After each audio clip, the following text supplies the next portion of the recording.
I'd just like to start this afternoon by acknowledging the traditional owners and custodians of the lands on which we're meeting here today. In Canberra, that's the Ngunnawal people, but I understand there'll be people from all around Australia today. So I'd like to pay my respects to elders past, present and emerging, and extend that acknowledgement and respect to any Torres Strait Islander or Aboriginal people here today. So my name is Petra Bismar. I'm Director of the Experimental Products section.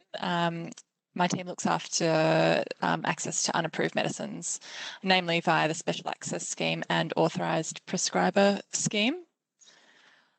So as you're aware, we're making some changes to the SAS and Authorised Prescriber online system. And so today's presentation is about those changes, what's changing, and what support we'll be offering. So I'll be taking you through what the changes are, including a walkthrough of the SAS dashboard changes. And then, as Will mentioned, there will be a short break for some questions before moving on to the authorised prescriber dashboard changes.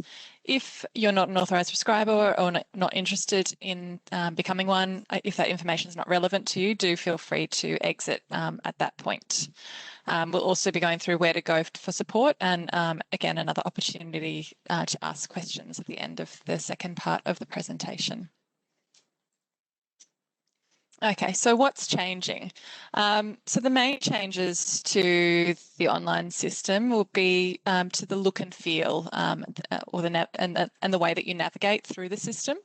For the SAS dashboard, the state-specific forms for medicinal cannabis applications for some states and territories have been updated, and that's in order to comply with legislative changes. Likewise, we've removed Queensland to reflect recent legislative change there, so there'll be no specific Queensland form required.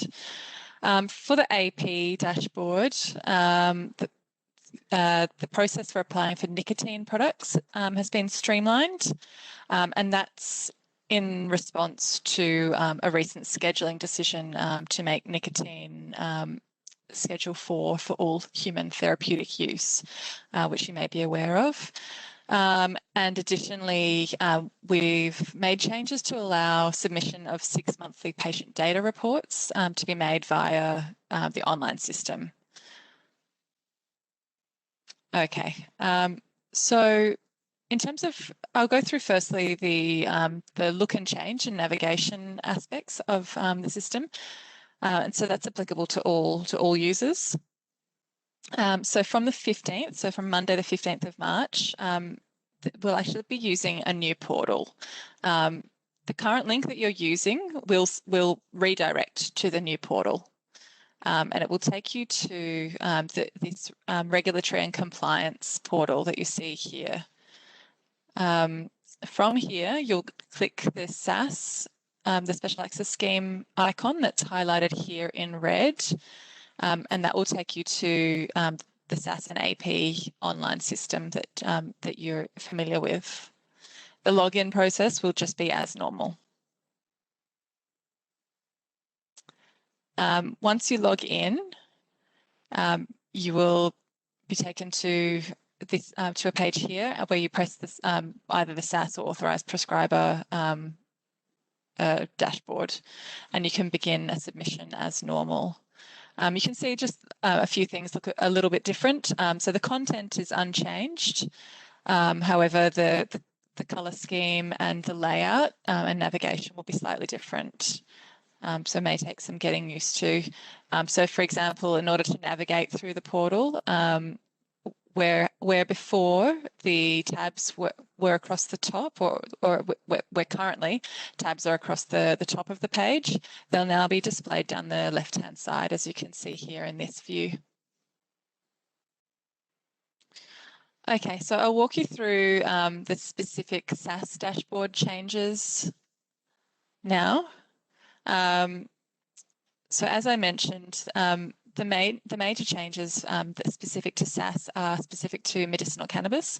So currently, if you require state or territory authorization, there's an additional step in step 5 of the portal, which which is a state or territory specific form. And so we've updated the forms for New South Wales, ACT and Victoria to reflect specific legislative changes in those jurisdictions. And as I mentioned, the Queensland form has been removed entirely, and that's following legislative change in Queensland, so that Queensland approval is now only required for cases where the patient is considered drug dependent, and you're seeking to treat them with a Schedule 8 medicinal cannabis product. So if that is the case, that you're treating a drug-dependent patient with a Schedule 8 medicinal cannabis product, you'll be required to go directly to the Queensland Health site. So the process for all other states is unchanged, and where you do need state or territory authorisation, you'll be required to select the relevant state from the drop-down menu. So for New South Wales, New South Wales have advised us that authorisation is now only required where your patient is drug dependent or under 16. So the New South Wales specific form is now updated to reflect this. So if you select New South Wales in your earlier step, to state that you need New South Wales authorisation, you'll be taken to this page here that's displayed. And you'll be required to answer these questions directly. Is the patient drug dependent? And there's a definition as per New South Wales legislation here. And is the patient under 16 years? Now, if you answer no to both of those questions, you won't be able to proceed because New South Wales authority won't be required. The rest of the form is relatively unchanged, aside from just the presentation. So that will be as normal. For the ACT has also made some legislative changes and is now collecting some additional information and not requiring some other information. So we've included an additional question again regarding whether your patient is drug dependent. And the definition is provided on this page as exactly as per the ACT legislation. So this will be up to the prescriber's discretion to determine whether your patient is drug dependent and whether this particular information needs to be indicated to the territory government. We've also updated the Victorian form. Not much has changed from the Victorian form perspective, except the link. So you might be able to read here to see the department's policy. That's the Victorian Department of Health's policy on issuing Schedule 8 permits. Please click here. That here link has been updated. That's the only change for Victoria. However, I would just mention that the Victorian Public Health Emergency Order that's been in place is being revoked on the 27th of March 2021. So that is from the 28th of March, prescribers in Victoria will be required to obtain a Schedule 8 treatment permit for patients. But I'd recommend you get in contact with Victoria if you have any questions regarding that. Okay, in terms of support for the changes for SAS, to the SAS dashboard, we'll be updating the online guidance documents available on the TGA website. And we'll also be holding weekly online training sessions. So the dates are displayed here. So every Wednesday for the next 3 weeks, we'll be having drop-in sessions available via WebEx, where you're welcome to just drop in and ask any questions that you have. If you're interested in attending any of these sessions, please just send us an email. That's eps@health.gov.au. And one last thing to be aware of is that the SAS and AP online system will be undergoing some IT work over this weekend and won't be available before launch on Monday morning. So the online system will be unavailable from 12 p.m. Saturday until 8 p.m. on Sunday. Hi everyone, this is Max here, one of the moderators. So Petra, we've just got a question here in regards to the Queensland State Health authorities and how that process may have changed. Thanks, Max. That's so the question is just asked whether you will still submit as previously, and that's correct. So where you come across the question is state or territory authorization required. Provided your patient isn't drug dependent, you'll be able to select no to that question and move through the portal as usual. As always, it's up to the prescriber in question to know and understand the jurisdictional requirements in the state or territory in which you're practicing. Thank you. There's another question here in regard to the paper versions of Category A, B, and C. Are these still being accepted by the TGA, or is the aim to transition to the portal? There's a follow-up question as well there in regards to whether it's automatically provided to the wholesaler or provider of the SAS product. Thanks, Max. So at this stage, we are still accepting paper versions. Of course, we do prefer or encourage use of the online system just to allow faster processing times. And no, the portal doesn't send a copy of either the application or the decision to the wholesaler. Where state or territory authorization is requested, the state-specific form gets sent to the relevant state or territory. However, the decision letter gets sent to the applicant of the form. Alrighty. A further question here.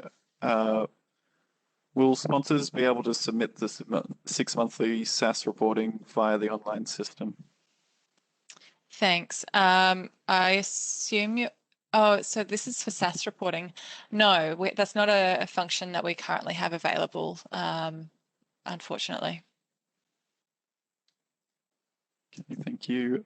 And will you be planning to publish the frequently asked questions guidance on the new updates?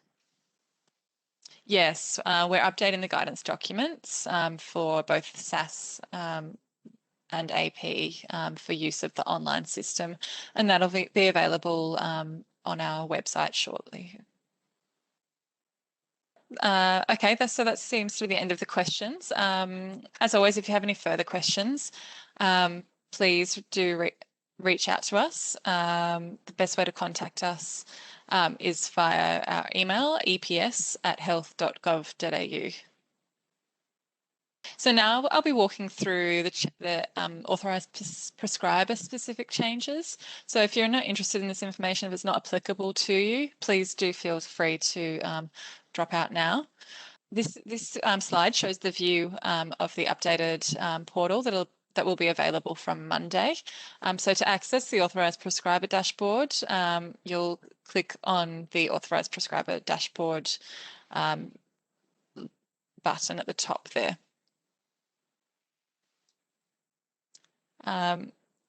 So at the top there, you'll see that in addition to your usual button to allow a new authorised prescriber application, there's also the ability for a streamlined application process for nicotine specifically.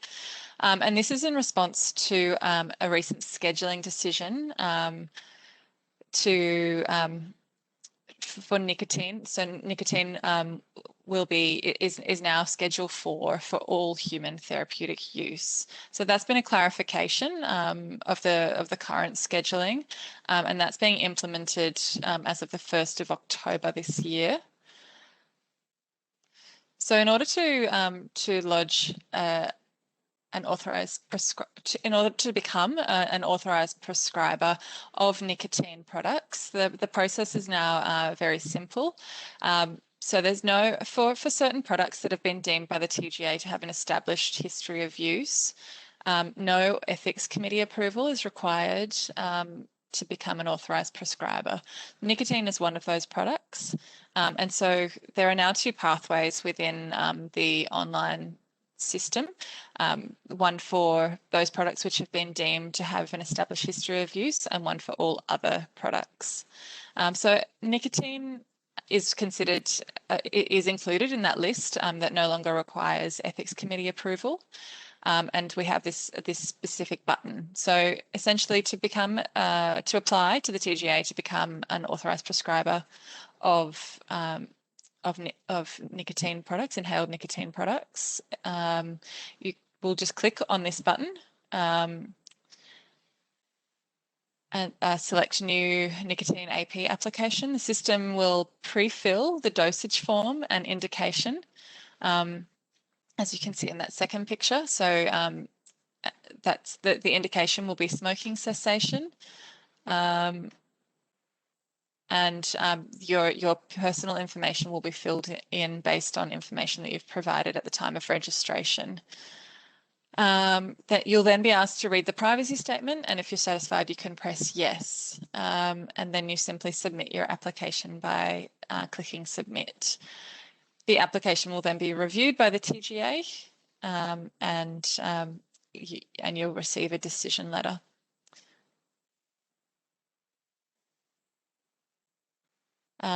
So that's the process for applying for to become an authorised prescriber for nicotine products. As you can see, very, very simplified.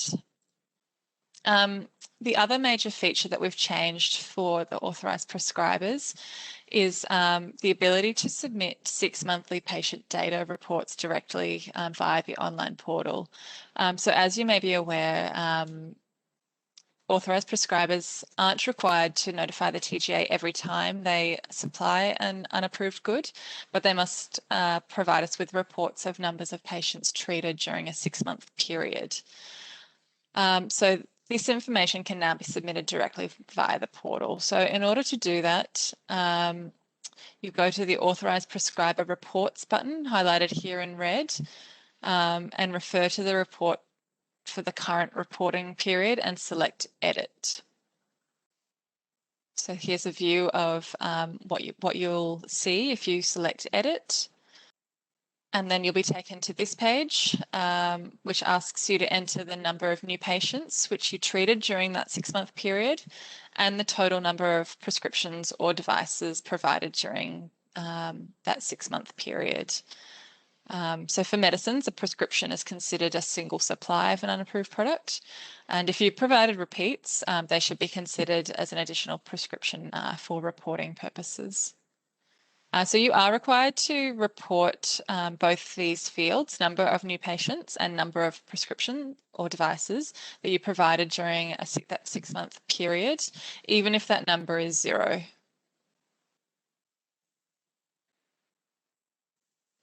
Following entry of that patient data, you'll be asked to read and submit the privacy statement and submit your report. So again, I'd just like to reiterate the support that we'll be offering. So we'll be running weekly online training sessions every Wednesday for the next 3 weeks for drop-in sessions via WebEx. If you're interested in attending one of these, please send us an email, eps@health.gov.au. And again, we'll be updating the SAS and AP online system guidance documents. So I have a question here. Can TGA approval letters be uploaded to the TGA online portal in case an email copy is missed or deleted, or are there any server issues? Thanks, Max. So yes, it's a copy, if you're using the TGA online system, SAS and AP online system, you can, on your personal dashboard, you can access all of the applications that you've drafted or submitted, view the status, and if a decision has been made, then you'll be able to view that decision letter from the portal. You can also download that decision letter too. So there's further information on how to do that in the SAS online system guidance document, or you're welcome to email EPS at health.gov.au. But yes, that is a functionality that's currently available, and that won't be changing with the new version of the online system. Alrighty, thank you, Petra. Another question here: do the APs get reminded to submit the 6-monthly reports with this new system?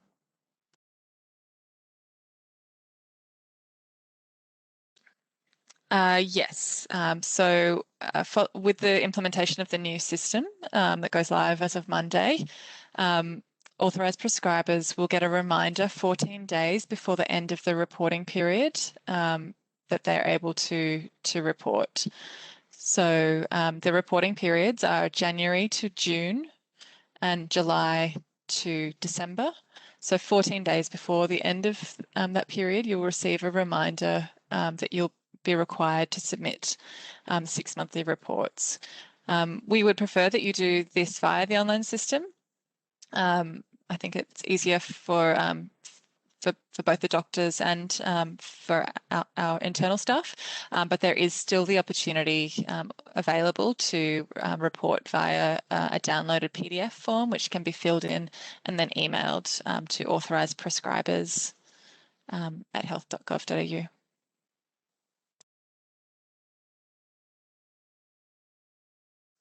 Okay, thank you for that. Another question: can someone do the 6-monthly reports on behalf of the doctors, or does it have to be the doctor themselves? Thanks, Max. It is a condition of the approval letter that the doctor provides a 6-monthly report of patient data. So yes, it would have to be the doctor themselves that signs off on the data that's submitted, and that's done by electronic signature. Or just by being logged into the system is taken to be the doctor as authorised in order to submit that information via the online system. Okay, thank you for that, Petra. Another question here: will there be a function to apply for more than one authorised prescriber at a time instead of multiple single applications? Thanks for that question. That is something that we are looking at addressing. So yeah, that's something an issue that we are aware of, and something that we're keen to address in future updates. But unfortunately, no, at this stage, that they do have to continue to be made individually.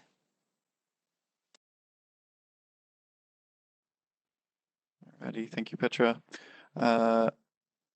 So probably going to just take the one more question here. This question in regards to if someone has just had their first SAS medicinal cannabis application approved, do they then need to also get authorized prescriber permits in the future? Thanks for the question. No, so to clarify, there are two major pathways to access unapproved goods. One is the special access scheme, where the doctor applies each time for each individual patient to access an unapproved good. Alternatively, there's the authorised prescriber scheme, where the doctor becomes an authorised prescriber of a particular product, and they aren't required to then submit or to notify the TGA every time they supply, but rather they submit these 6-monthly reports. So typically speaking, it would be one or the other. You would apply via SAS or via AP. If you're wanting to apply to become an authorised prescriber, in most cases you will require ethics committee approval unless your product is on a list of medicines which has been deemed by the TGA to have an established history of use. So those are the two pathways. I hope that answers the question.